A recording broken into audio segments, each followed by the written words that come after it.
நான் தான் அறிவாளி அப்படின்னு நினைக்கக்கூடிய ஒரு இளவரசி ஒரு காட்டில் வேட்டையாடுறதுக்காக ட்ராவல் பண்ணி போனாங்களாம். திறந்த காட்டுக்குள்ளே ஒரு முனிவரை பார்க்குறாங்க. இப்படிய அறிவை நம்ம பரிசோதித்து பார்க்கணும் அப்படிங்கிறாங்க. கூட இருக்க படை தளபதி வேணாம் மேடம், அவர் ஏதாவது சாபம் கொடுத்துட போகிறாரு, நம்ம இப்படியே போயிடலாம் அப்படிங்கிறாங்க. இல்லை வாங்க பரிசோதித்து பார்க்கலாம் அப்படின்னு சொல்லிட்டு, உலகத்திலேயே ஒரு ஆணுக்கு யார் ரொம்ப முக்கியம், தாயா தாரமா அப்படின்னு கேட்குறாங்க.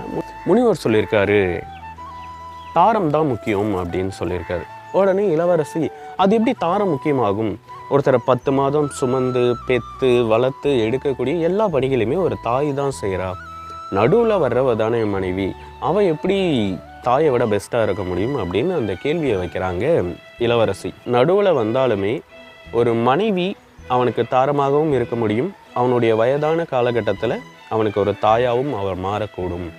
ஒரு தாயாகவும் தாரமாகவும் இருக்கிறதுனால தாயை விடவும் பெஸ்ட் மனைவி தான் அப்படின்னு சொல்லி முனிவர் சொல்கிறார்.